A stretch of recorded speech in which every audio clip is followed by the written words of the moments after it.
నాటక సినీ నటుడు, రచయిత. సరే, తనికెళ్ల భరణి గారి ఎందరో మహానుభావు, అద్భుత సంగీత విద్వాంసుల అజ్ఞాత జీవిత చిత్ర 13వ భాగం. సంగీత సాహిత్య ఆధ్యాత్మిక తరంగం నారాయణ తీర్థుడు. ఆయన తరంగాలు రాశాడు కనుక తరంగం అన్న. 1580లో పుట్టి 1680 100 జీవించారు నారాయణ తీర్థులు. ఇప్పుడు ఈ చెప్పేదంతా భరణిగా చెప్తున్నా. నా చిన్నతనంలో సంక్రాంతి పండగని చాలా అద్భుతంగా జరుపుకునేది మా ఊరం. పొద్దున్నే కుంకుడు కాయలు కొట్టి తలంటు స్నానం, కొత్త బట్ట, వాకిట్లో పట్టి పరికి నీళ్లు కట్టుకొని కన్నె పిల్లల ముగ్గులు, గంగిరెద్దు మేళం, హరిదాసుడు. అలాంటప్పుడు ఓ హరిదాసు వచ్చేవాడు. చక్కగా ఊర్ధ్వపుండ్రాలు, ఒంటి నిండా నెత్తి మీద ఎర్రగా మెరిసిపోతున్న రాగి చెంబు, దాని వెనక నుంచి మోకాళ్ళ దాకా ఓ గుడ్డ, ఓ చేతిలో తంబూర, మరో చేతిలో చెడతలు, కాళ్ళకి గజ్జెలు, మొలకు చిత్రంగా చీర కట్టేవాడు. విశేషం ఏమిటంటే ప్రతి గుమ్మం ముందు ఆగి కాసేపు చిందేస్తూ కృష్ణ కృష్ణ కలయ సఖీం సఖీ సుందర బాలకృష్ణం కలయ సఖీ సుందర కృష్ణం గత విషయ తృష్ణం అంటూ అత్యంత మనోహరంగా పాడి, ఎన్నడూ భవతి భిక్షాందేహి అని అడిగి ఎర్రగడు. పిల్లలమందరూ ఆయన పాట పాడుతుంటూ చాలా దూరం వెంట పడేవాడు. ఆ తర్వాత తెలిసింది వాటిని కృష్ణ లీలా తరంగాలు అంట. అవి రాసిన వారు నారాయణ తీర్థుల వారు. నిజంగా ఆ పాట వింటూ ఉంటే ఆనాటి నుంచి ఈనాటి వరకు హృదయం పన్నీటి తరంగాల్లో స్నానం చేసినట్లే ఉండే. నారాయణ తీర్థుల కాలం గురించి, ఆయన జన్మస్థలం గురించి రకరకాల వాదనలు. మహామహోపాధ్యాయులు ఎంతోమంది చాలా కాలం పరిశోధించి అనేక రకాలుగా తేల్చారు. కానీ ఆయన ఆంధ్రదేశంలో గుంటూరు జిల్లా కాస గ్రామంలో పుట్టారని, ఉత్తరోత్తర దక్షిణ ప్రాంతానికి వలస వెళ్ళారని తెలుగు వాళ్ళకి అయిన మనకు అదొక తృప్తి. ఆయన తండ్రి పేరు తల్లావజ్జల నీలకంఠ శాస్త్రి, ఈయన పేరు తల్లావజ్జల గోవింద శాస్త్రి. అయితే గోవింద శాస్త్రికి యవ్వనంలోని పరిణామశూల, బహుశా కడుపులో గడ్డ వంటిది వచ్చి విపరీతంగా బాధపడుతుంటే ఎవరి సలహా మేరకు సింగరాయ కొండలోని నరసింహస్వామి దేవాలయానికి వెళ్ళి ప్రదక్షిణలు చేస్తూ ఈ తరంగాలు రచించాడని, వాటిని అద్దంకి ప్రాంతంలో 60 గ్రామాలకు తానే స్వయంగా నేర్పాడని ప్రతీతి. సరే, గోవింద శాస్త్రికి పెళ్ళయింది. అత్తారి ఊరు కృష్ణ అవతలి ఉన్న ఒడ్డు వేదాద్రి. ఇక్కడ మనకి వేదాద్రికి అవతల ఒడ్డు గుంటూరు జిల్లా, యువతల ఒడ్డు కృష్ణ. ఓసారి అత్తారింటికి వెళ్ళాలి. కృష్ణ ఈదుతూ పోతున్న తీరా కృష్ణమ్మ పొంగింది. గోవింద శాస్త్రికి పట్టు తప్పి కాళ్ళు చేతులు కొడుతున్న ఈడ్చుకుపోతోంది కృష్ణమ్మ. తేలిపో నీళ్లు మింగేశాడు. ఉక్కిరి బిక్కిరైపోయాడు. పాదాలు ఒకసారి అడుగు తాకి పైకొచ్చి తెలిసిపోయింది ప్రాణం పోతా. ఆ సమయంలో ఆపత్ సన్యాసం తీసుకుంటే, సన్యాస దీక్ష తీసుకొని మరణిస్తే ముక్తి అని నమ్మకం. వెంటనే మనస్సులో సంచసించా. కృష్ణుడికో దండం పెట్టుకొని శరణం భవ కరుణాలయ గురుదీన దయాళు అనుకున్నా. పరమాత్మ పరమ భాగవతోత్తముడు అంతగా పోనిస్తాడా? ఎక్కడో దొంగ దొరికి దాని సాయంతో ఒడ్డుకొచ్చి ప్రాణం నిలిచింది. ఇంటికెళ్ళి భార్యకి జరిగిందంతా చెప్పి మరి ఆపత్ సన్యాసం స్వీకరించాను, అనుజ్ఞ ఇస్తే అన్నాడు అర్ధోక్తి. ఆవిడ దుఃఖాన్ని గుండెలో దిగమింగుకొని మౌనంగా సన్యాసాన్ని అంగీకరిస్తూ వీక్షే కదా దేవదేవం అనుకుని వెంటనే గోవింద శాస్త్రి తన గురువుగారైన శివపరమానంద తీర్థుల ఆజ్ఞ మేరకు ఆయన ఆధ్వర్యం యథావిధిగా సన్యాసాశ్రమం స్వీకరించి నారాయణ తీర్థులయ్య. ఇకపోతే జగత్ప్రసిద్ధమైన కృష్ణలీలా తరంగిణి భాగవత పురాణలోని దశమ స్కంధం ఆధారంగా ఒక పెద్ద సంస్కృత నాటకం రాసి ప్రతి అంకానికి తరంగమని పేరు పెట్టి 12 తరంగాలు ప్రకటించారు. ఇందులో 156 కీర్తనలు ఉన్నాయి.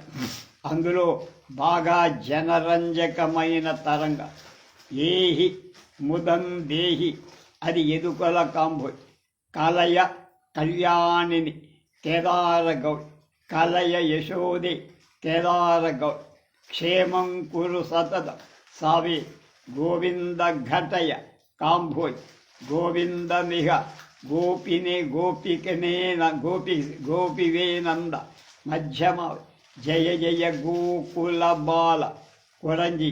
ఇది నాగయ్య గారు ఎక్కడో పాడినట్టు. నందగేహిని ద్విజావంతి పూరయ్య మమ కామ బిలహరి కృష్ణం కలయ సఖి ముఖారి బాల గోపాల కృష్ణ మోహన రాగం. వీక్షే కళదేవదేవం ఆనందభయ మంగళాయ కేదారగౌ శరణం భవ కరుణాలయ సౌరాష్ట్ర. మరో విశేషం ఏమిటంటే నారాయణ తీర్థుల వారికి సిద్ధయ్య అనే శిష్యుడుండేవాడని, అతనే తర్వాత సిద్ధేంద్ర యోగి అయ్యాడని, కూచిపూడి నృత్యానికి మూల పురుషుడై కూచిపూడి నృత్యానికి ప్రపంచ ప్రఖ్యాతి తెచ్చిపెట్టాడని కూడా ఒక వాడుక. నారాయణ తీర్థుల వారికి దృష్టి దోషం ఉండే. రోజు రాత్రిళ్ళు భోజనాలయ్యాక వసారాలు పడుకొని కళ్ళు మూసుకొని తరంగాలు పాడుకునేవారు. బాలకృష్ణుడు వచ్చి తీర్థుల వారి బొజ్జ మీదకి తాండవం చేశాడు.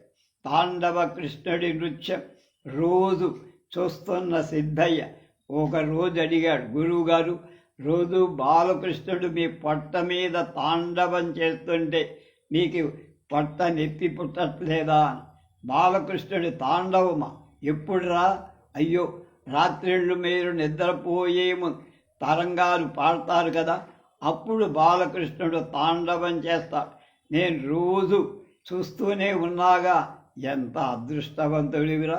గొడ్డి పీనుగని నాకు కనపడ్డేమని కళ్ళు తుడుచుకొని, ఒరే, ఈసారి కృష్ణుడు కనపడ్డే మనిద్దరికి జన్మరాహిత్యం ఎప్పుడో కనుక్కోరా. ఓ అలాగే అన్నాడు. మర్నాడు రాత్రి బాలకృష్ణుడు కనపడగానే దండం పెట్టి, జగద్గురు, మా గురువు గారికి నాకు మోక్షం ఎప్పుడు అని. నీకు ఈ జన్మలోనే నా దర్శనం అయిందిగా, ఇంక మోక్షమే నీకు. మీ గురువుగారికి మాత్రం మరో జన్మ ముందిరా అన్న. మురళి మనోహరంగా అంచేత సిద్ధేంద్రయోగి యక్షగానన్ ఆంధ్రదేశం అంతటా ప్రదర్శి పుణ్యలోకాలకి వెళ్ళి ఆ తర్వాత వారి గురువు నారాయణ తీర్థులు కూడా. మా ఊళ్ళో గదికి యాకమూరులో ఒక ఆయన ఉండేది, అది పేరు మర్చిపోయా. తరంగాలు అద్భుతంగా పాడేవాడు. మా ఊళ్ళో కృష్ణాలయంలో ఆయన వస్తాను. ఆయన పేరు వేరే, వాళ్ళ అబ్బాయి పేరు ఆదినారాయణ రావు అని మాత్రం తెలుసు. ఇంటి పేరు ఏదో మర్చిపోయాను. ఆయన హిందీ పండిట్గా ఉండేవాళ్ళ అబ్బాయి. మా కాళీప్రసాద్ అని, ఆ కాళీప్రసాద్ గురువు వాడి ఆయన ఆదినారాయణ. తర్వాత ఆయన కాళ్ళకి కొంచెం కుష్టు వ్యాధి ఏదో ఉండేది. ఆ తర్వాత ఏమైపోయాడో తెలియదు. తర్వాత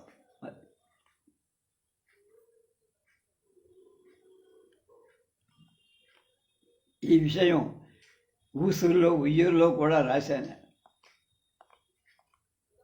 ముత్తుస్వామి దీక్షత్, అదెంత పుణ్యభూమి, ఊరెంత ధన్యచరిత, అక్కడి ప్రతి శిలకి సాలగ్రామ వైభవ, అక్కడి ప్రతి ఇసుక రేణువు శివలింగం, అక్కడి ప్రతి చెరువు పుష్కర్, ప్రతి చలమా తీర్థం. లేకపోతే సంగీత ప్రపంచంలో మూర్తిత్రయంగా పేరు పొందిన ముగ్గురు ఆ ఊళ్ళోనే పుట్టడమేమిటి? అదే పరమేశ్వరుడి. ఆ ఊరి పేరే తిరువారూర్. అది అక్కడే త్యాగరాజస్వామి శ్యామశాస్త్రిగా ముత్తుస్వామి దీక్షితుల వారు పుట్టి అదో త్రివేణి సంగమం. తిరువారూరులో వెలసిన శివుడి పేరు త్యాగరాజు. ఆయన అనుగ్రహంతో పుట్టాడు కనుక త్యాగరాజు అని పేరు పెట్టారు. ఈ పేరే త్యాగరాజస్వామి 1775 మన్మథనామ సంవత్సరం పాల్గొన మాసం త్యాగరాజస్వామి వారి ఉత్సవాలు జరుగుతున్న సమయంలో కృత్తికా నక్షత్రంలో పుట్టినవారు ముత్తుస్వామి దీక్షితార్.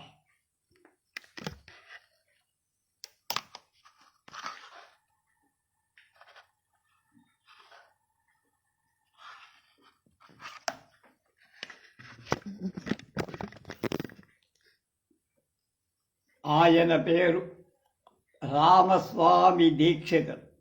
భార్య అలాగే ముత్తుస్వామి దీక్షితుల తండ్రి కూడా సామాన్యుడేం కాదు. పెద్ద సంగీత విద్వాంసు.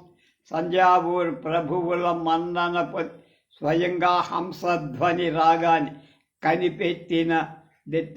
వాతాపి గణపతిం అనేటువంటిది రాసింది అయ్యింది. ఆయన పేరు రామస్వామి దీక్షితుడు. భార్య పేరు సుబ్బలక్ష్మి అమ్మారు. చాలా కాలం వాళ్ళకి సంతానం కలక్కపోతే చిదంబర స్వామి అనే సన్యాసి ఆనుజ్ఞ మేరకు తంజావూరులో వైదీశ్వరన్ కోవెల్కు వెళ్ళి 40 రోజులు పూజలు పునస్కారాలు చేయటం వల్ల అమ్మవారు ఒక ముత్యాల హారం ఇచ్చినట్లు కల వచ్చింది.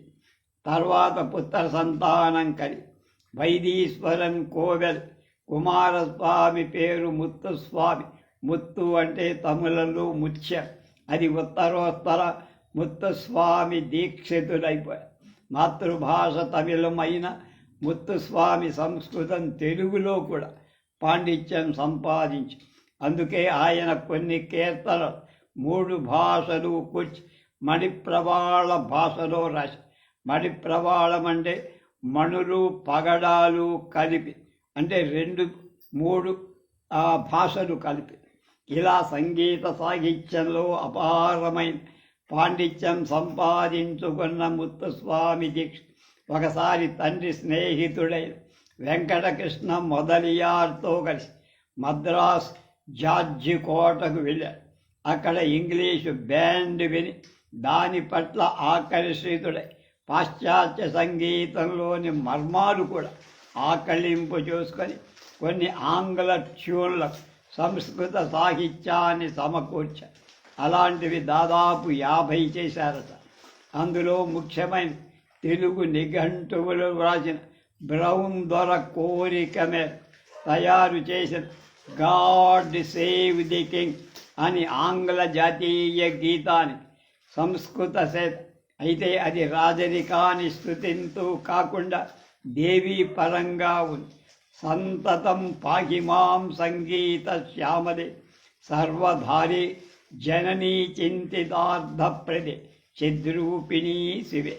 ఇలా ముత్తుస్వామి దీక్షితుల వారి పాశ్చాత్య సంగీతంతో పరిచయం అవ్వటం దక్షిణ భారత సంగీతం ఒక మహా ఉపకారం. అదేవిధంటే ఫిడేలు మన సంగీత వాద్యం కాదు, పాశ్చాత్య వాయిద్యం. అలాంటి ఫిడేల్ ముత్తుస్వామి దీక్షితుల తమ్ముడు బాలస్వామి దీక్షితులు అభ్యసించి దాన్ని వాయించడంలో నిష్ణాతుడై ముత్తుస్వామి దీక్షితులు వీణ వాయిస్తుండే దానితో సమానంగా ఫిడేల్ వాయించి సభాష్ అనిపించి ఆ కారణంలో ఇవాళ వయోలిన్ దక్షిణ హస్త స్పర్శతో వాయులీనమై దక్షిణ భారత సంగీతం సహకార వాద్యంగా, ఇంకొక చోట సోలో వాద్యంగా పేరు పొంది దక్షిణ భారత సంగీతంలో ప్రథమ అంగమైపోయి హిందుస్థానీ సంగీతంలో వయలిన్ ఉపయోగించరు వాళ్ళు. ఒకసారి చిదంబర యోగి గారు వచ్చి ముత్తుస్వామి దీక్షితుల తండ్రి గారిని ఒక కోరిక కోరారు. అదేమిటంటే ముత్తుస్వామి దీక్షితుల్ని తన వెంట కాశీకి పంపించమని. రామస్వామి తండ్రి గుండె గుబేరమని. రాముణ్ణి వదలుకోబోతున్న దశరథుడైపోయాడు. మొదట వద్దన్నాడు. చివరికి మిత్రుడైన వెంకటకృష్ణ మొదలయ్యారు.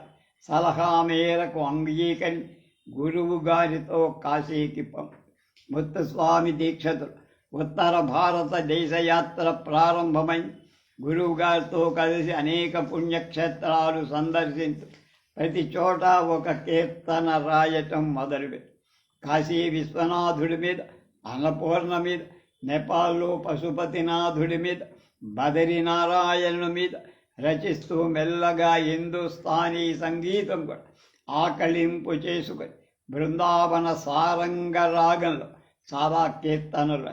ఒకరోజు గురువు గారు కాశీలో గంగా స్నానం చేస్తూ శిష్యుణ్ణి పిలిచి, ముత్తుస్వామి, నాకు పరమేశ్వరుని నుంచి పిలుపొచ్చిందిరా, నేను వెళ్ళిపోతున్నానంటూ, నేను నీకు కాలికేదైనా తగిలితే తీసుకో అని చెప్పి తన ప్రాణత్యాగం చేసి చిత్రంగా ముత్తుస్వామి దీక్షితుల కాలి ఒక వీణ తగిలి దాన్ని గురుప్రసాదంగా భావించి కళ్ళకద్దుకొని గురువు శివైక్యం చెందటంతో హృదయం గాయమై ఆ వీణతో పాటు కాశీనగరాన్ని మళ్ళీ స్వగ్రామానికి ప్రయాణమయ్యాడు దీక్షితుడు.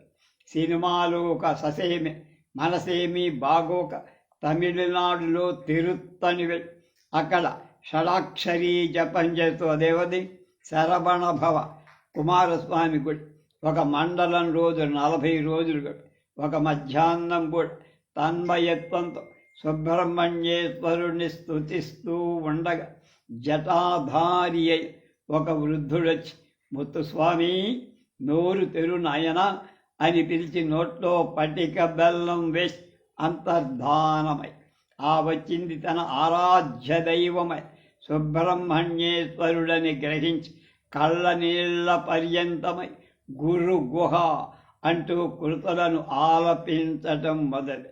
ఈ గురు గుహ ఆయన మకుటం అన్నమాట. చాగయ్య త్యాగరాజ వినుత ఎట్లా అంటాడు, ఈయన గురు గుహ అంటాడు. అది మొదలు ముత్తుస్వామి దీక్షితుల ముద్ర గురు గుహ అయింది. ఇంత చేస్తే అప్పటికి ముత్తుస్వామి వయస్సు 25. ఆ తర్వాత వివాహం జరిగిన సంసారం పెద్ద ఆసక్తి లేని ముత్తుస్వామి దక్షిణ భారతదేశ ప్రసిద్ధ పుణ్యక్షేత్రాలని దర్శిస్తూ తిరుపతి వెంకటేశ్వరుడి మీద, కాళహస్తీశ్వరుడి మీద కృతులు రాసి శివకేశవ అభేదాన్ని బాగా పాటించి అన్నిటికంటే విశేషం ముత్తుస్వామి శిష్యుడు శుద్ధమంగళ పంబియప్ప ఏదో సోల నొప్పితో బాధపడుతుంటే ఎన్ని వైద్యాలు చేసినా తగ్గకపోతే జ్యోతిష్యులు గురు శనిగ్రహ దోషం ఉండటం అతనికి జబ్బు చేసిందని చెప్పగా గృహగ్రహం మీద అఠాణా రాగంలో బృహస్పతి అనే శనిగ్రహ మీద ఎదుకుల కాంభోజిలో దివాకర తనూజం అనే కీర్తనలు రాయగా ఆ శూల నయమైంది. అందువల్ల ఆయన నవగ్రహాల మీద కీర్తనలు రాయటం జరిగి అవి చాలా ప్రాచుర్యం పొందాయి. ముత్తుస్వామి దీక్షితుల జీవితంలో మరొక విశేషం ఏమిటంటే సంగీత జగద్గురువు త్యాగరాజస్వామి గారు రామాయణ పారాయణ సమాప్తి సందర్భం అనేక మంది ప్రముఖులను పిలుస్తూ ముత్తుస్వామి దీక్షితుల్ని కూడా ఆహ్వానించారు. సంగీత ప్రపంచంలో సువర్ణాక్షరాలతో రాసుకోదగ్గ మనోజ్ఞ ఘట్ త్యాగరాజస్వామి వారి నివాసం శ్రీరామ పంచాయతనం ముందు ఆర్ద్రంగా త్యాగరాజస్వామి శిష్య బృందంతో భైరవి రాగంలో కొలువై ఉన్నాడి అనే కీర్తన పాట దీక్షితులుగా వెంటనే స్పందించి మణిరంగు రాగంలో మామవ పట్టాభిరామ్ అనే కీర్తన పాట విన్నవాళ్ళంతా తరించరు. దాన్ని మళ్ళీ మనం స్మరించి ఎంత మధురానుభూతి. చివరికి దక్షిణాది తీర్థక్షేత్రాల సందర్శనంతో భాగంగా ముత్తుస్వామి శబరిమల కూడా వెళ్ళి అయ్యప్పని దర్శించి వసంతరాగంలో హరిహరపుత్ర అని గానం చేశారు. కర్ణాటక, హిందుస్థానీ, పాశ్చాత్య సంగీత ప్రపంచంలో చిరకీర్తి సంపాదించుకొని తన తండ్రి గారి సృష్టి అయిన హంసధ్వనిలో వాతాపి గణపతిం భజి లాంటి అపూర్వ ప్రజాదరణ పొంది కుట్టి రచించిన వాడు ముత్తుస్వామి దీక్షిత్. ఆశ్వయుజ బహుళ చతుర్థి నాడు పున్నాగవరాళి రాగంలో పాహి అన్నపూర్ణే సన్నిధేహి సరాపూర్ణే సువర్ణే చిదానంద విలాసిని అని గానం చేస్తూ మీనలోచన పాప విమోచని అన్న పదం వచ్చేసరి బ్రహ్మరంధ్రాన్ని ఛేదించుకొని గురు గుహలో ఐక్యమైపోయి. స్పందన: నాకు బుల్లి చెల్లి, దానికి గల్లీలో పెళ్ళి, చెల్లి పెళ్ళి జరగాలి మళ్ళీ మళ్ళీ అని ఆసు కవిత్వం చెప్పి చేయకుంటే చస్తా కాక వేయక చస్తాన అని ఎడిటర్నే కంట తడిపెట్టి ఖబర్దార్ వేయకపోతే చూడని బెదిరించే కర్కశ కవిని మాటల రచయితగా, పాటల రచయితగా విభిన్న పాత్రలు పోషించే విలక్షణ నటుడుగా తెలుసుకొని తమరు విరాట్ రూపులని సంగీత సాహిత్యాలను సంగమింపచేసి సామాన్యుడి కూడా సారాంశాన్నుండి అందింపగలిగే సాహితీ మూర్తులను మరుగున పడిన మన మధ్యలోనే ఉండి మనకు తెలియక అజ్ఞాతమూర్తులుగా మిగిలిన అశేష ప్రజ్ఞా పాండితీమూర్తులు ఆవిష్కరింపచేసే అసాధారణ ప్రతిభాశాలులని హాసం పత్రిక ద్వారా తెలుసుకొని హార్దిక అభినందనలు అందచేస్తారు. ఎందరో మహానుభావులు మరుగున పడిన మహనీయుల చరిత్ర మధించి అమృత భాండాన్ని అందచేస్తున్న మీరు నిజంగా మహత్కార్యాన్ని భుజస్కంధాలపై వేసుకొని నిర్వహిస్తున్న మీకు మీ ద్వారా హాసం పత్రికా సంపాదక వర్గాన్ని ఈ సంప్రదాయాన్ని ఇలాగే కొనసాగించమని వేడు. భరణిలో పుట్టినవారు ధరణి ఏలుతారట. మీరు ఏ నక్షత్రంలో పుట్టారో మాకు తెలియదు, కానీ ధ్రువతారలను దర్శింపచేసి సాహితీ జగత్తును ఏలుతున్నారు. విశాలాక్షి, గోపాలపట్నం, విశాఖపట్నం. కామాక్షి కరుణా కటాక్ష వీక్షణ శ్యామశాస్త్రి 1763లో పుట్టి 37/27 64వ ఏట చనిపోయిన వారు శ్యామశాస్త్రి. సంగీత త్రిమూర్తులలో శ్యామశాస్త్రి ఒక. త్యాగరాజస్వామి శ్రీరాముడి మీద, ముత్తుస్వామి దీక్షిత్ సర్వదేవతల మీద రాస్తే శ్యామశాస్త్రి ప్రధానం కామాక్షి అమ్మవారి మీద ఎక్కువగా కీర్తనలు రాశారు. శ్యామశాస్త్రి పూర్వులు ఆంధ్రదేశంలో కర్నూలు జిల్లా కంబంలో ఉండేవి. ఆదిశంకరాచార్యుల కాలం నాటికే వాళ్ళు కంచికి వెళ్ళి శంకరుల వారు ప్రసాదించిన బంగారు కామాక్షి విగ్రహాన్ని అర్చకత్వం ప్రారంభించారు.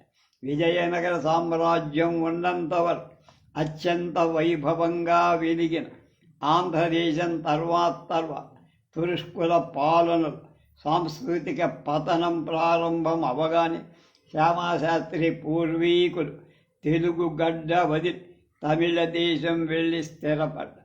తంజావూర్ పాలకుడైన తులజాజీ మహారాజు శ్యామశాస్త్రి తండ్రి గారైన విశ్వనాథ శాస్త్రి గారిని బాగా ఆదరించడం, తంజావూరులోనే బంగారు కామాక్షి దేవి ఆలయం కట్టించి ఆ వంశానికి అర్చకత్వం అప్పగించడంతో పునర్వైభవం కొనసాగి ఒకసారి శ్రీ వెంకటేశ్వర స్వామి సమారాధన సమయం ఎవరో ఒక వృద్ధ బ్రాహ్మణుడు విశ్వనాథ దంపతులతో వచ్చే ఏట చైత్రమాసం కృత్తికా నక్షత్రం రోజున మీకు అబ్బాయి పుడతాడు అని ఆశీర్వదించి వెళ్ళిపోయారు. ఆ ప్రకారమే కృత్తికా నక్షత్రంలో పిల్లాడు పుట్టగానే వెంకట సుబ్రహ్మణ్యం అని పేరు పెట్టి పిలవడం మాత్రం శ్యామకృష్ణ అని ముద్దుగా పిలుచుకునేవాడు. వైవాంశ సంభూతుడు, అపారమైన మేధా ఉండటం వల్ల శ్యామశాస్త్రి చిన్ననాడి సంస్కృత ఆంధ్ర తమిళ భాషల్లో పాండిత్యం సంపాదించటంతో పాటు జ్యోతిష్య శాస్త్రంలో కూడా నైపుణ్యం సంపాది ఈలోగా సంగీత స్వామిగా పేరు పొందిన ఒక యోగీశ్వరుడు శ్యామశాస్త్రి ముఖవర్చస్సు పాండిత్యం చూసి భవిష్యత్తులో ఈ పిల్లాడు సంగీతంలో పెద్ద విద్వాంసుడు కాగలని గ్రహించి శ్యామశాస్త్రి తన శిష్యుడిగా గ్రహించి విద్యనంతా ధారపోసి అలాగే తులజీ మహాస్థాన విద్వాంసుడిగా ఉంటున్న విరిబోణి వద్ద కర్త పశ్చిమిరియం వర్ణకర్త పశ్చిమిరియం ఆది అప్పయ్య అనే వాని దగ్గర సంగీతాన్ని బాగా విని మెళకువలు తెలుసు. పశ్చిమిరియం గారు శ్యామశాస్త్రిని ముద్దుగా కామాక్షి అనే పిలిచేవాళ్ళట.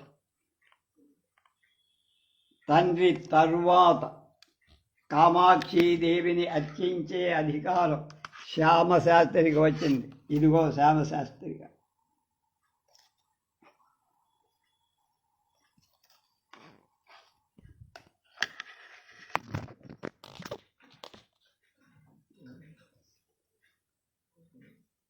పులకించిపోయాడు.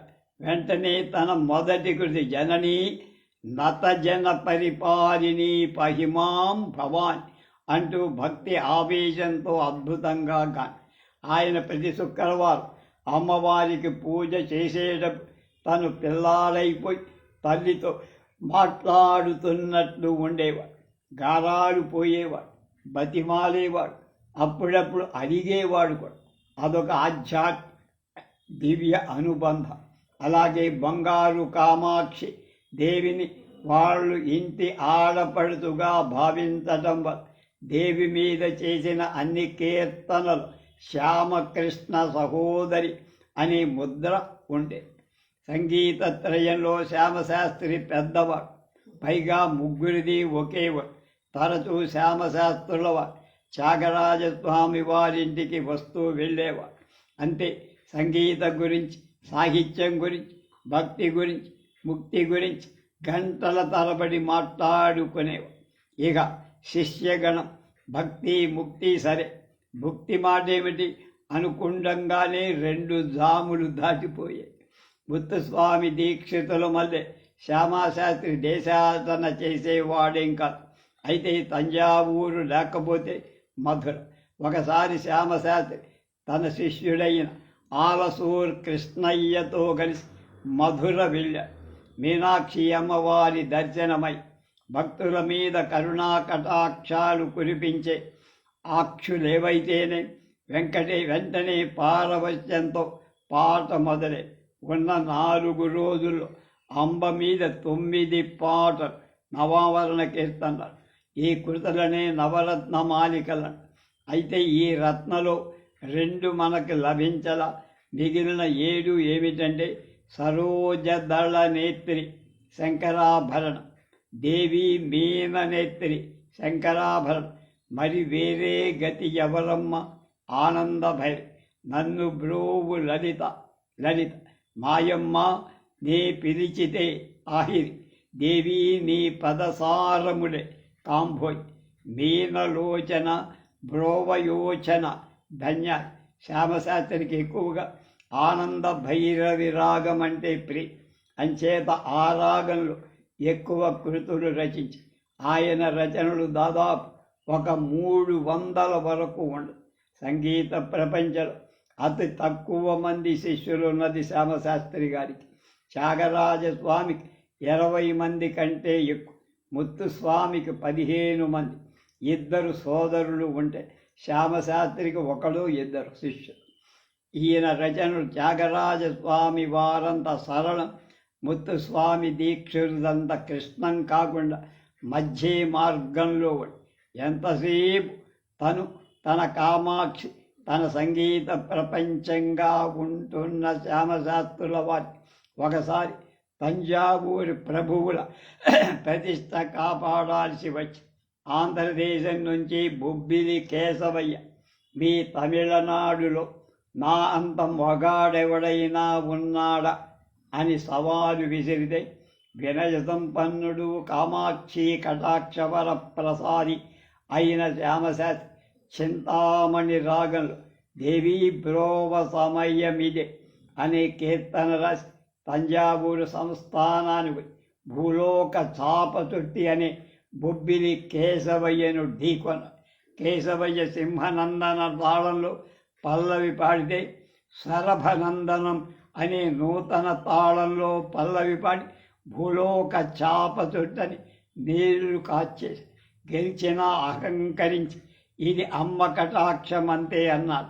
తన కన్నా చిన్నవాడే ముత్తుస్వామి దీక్షితులు శ్రీ విద్య ఉపదేశం చేసిన శ్యామశాస్త్రి తన కుమారుడైన సుబ్బశాస్త్రి సంగీతంలో మెళకువలు నేర్చుకోమని తను గౌరవించే త్యాగరాజస్వామి వారి దగ్గరకు పంపడం ఆయన వ్యక్తిత్వంలో ఔన్నత్యం మనకర్థం. భక్త్యావేశంతో కామాక్షీదేవిని నిరంతరం కొచ్చి అనేక కృతులు రచించినటువంటి శ్యామశాస్త్రి 65 సంవత్సరాల జీవితాన్ని తృప్తిగా గడిపి 1827 ఫిబ్రవరి 6వ తేదీ శుక్ల దశమిన ప్రశాంతంగా అమ్మ ఒడిచే. కర్ణాటక సంగీతంలో శ్యామశాస్త్రి స్థానం అజరామరం. కల్లు కొండల మీద కవిత్వం రాసిన కౌరం భూమగౌడ్. అది తెలంగాణ ప్రాంతం నైజాం ప్రభుత్వం. ఊళ్ళో బళ్ళు లేవు, ఉన్నా అందులో తెలుగు లేదు, ఉర్దూ తప్ప.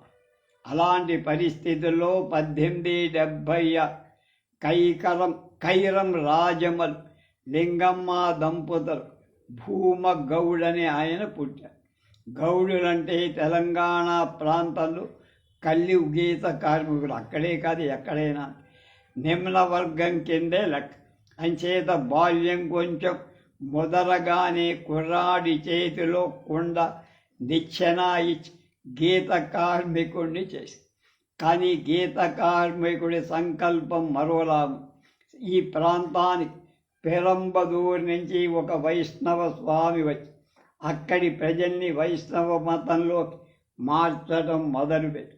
మార్చడం అంటే ఆయన ఆధ్యాత్మిక ప్రవచనాలు ముగ్ధులైపోయిన జనం స్వచ్ఛందంగా శంఖచక్రాలు భుజాల మీద వేయించుకొని విష్ణు భక్తులైపోయారు. అందులో 10 ఏళ్ల పిల్లాడు భూమగౌడు కూడా మతమైతే తీసుకున్నాడు, కానీ నోట్లో ముక్క లేదు, శుద్ధి లేదు. పైగా వైష్ణవ ప్రవచనాలు ఎక్కువ భాగం తమిళంలో, మిగతావి సంస్కృతంలో. అయినా సరే పట్టుబడి పెద్ద చెక్క పలక మీద వస్త్ర కాగితం చేసిన సన్నని ఇటుక పొడి పోసి చక్కగా పరిచి దాని మీద కర్ర పుల్లతో అక్షరాలు దిద్దడం మొదలుపెట్టారు.